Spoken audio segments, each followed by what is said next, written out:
What are your thoughts on the Myers-Briggs type indicator? Well, the Myers-Briggs type indicator, or the MBTI, is a self-reporting questionnaire which claims to be able to assign one of 16 personality types to every single individual human being on the planet. And of course, like all good pseudoscience, it supposedly offers insight into a person's psychological preferences.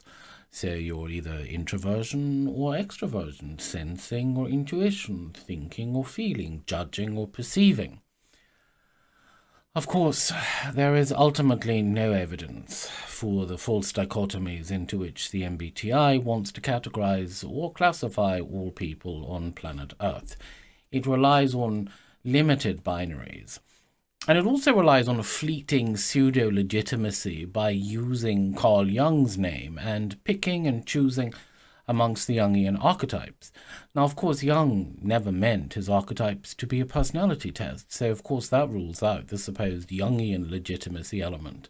Anyway, regardless of that, most people's personalities simply can't be classified into opposites. Personality traits are simply far too complex to be evaluated by a test with such immense limitations.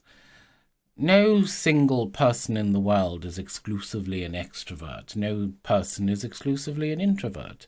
Even the data and results from the Myers-Briggs test itself, as flawed as it is, shows that most people tend to score somewhere in the middle for any and every category.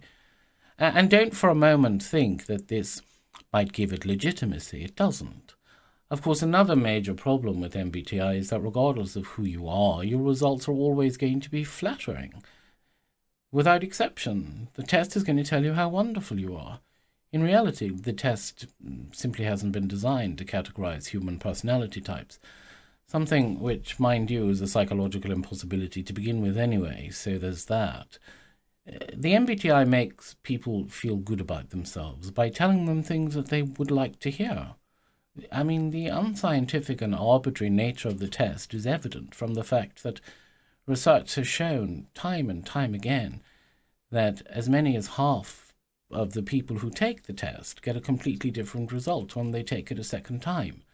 The reality is that our answers to the test questions may actually differ from day to day, and that will depend on differing factors, and one of those factors being the mood that we happen to be in. So, and our personality certainly doesn't change with our mood. So ultimately, no psychologist worth their salt will ever use the MBTI, nor recognize its authority in any way. So if you are using it as a recruitment tool or as a tool to determine whether team members are compatible to work together, or even as a communication tool to start discussions on different personalities within your department or your company, stop it. Because it's pigeonholing people, and it's pigeonholing people with no scientific basis. And that's dangerous. So my opinion on the MBTI is the same as my opinion on DISC, and the same as my opinion on all of these other personality or psychosomatic tests, or whatever they're calling them nowadays, is that it's pseudoscientific nonsense with no basis in science. I mean, you knew that anyway before you asked that question.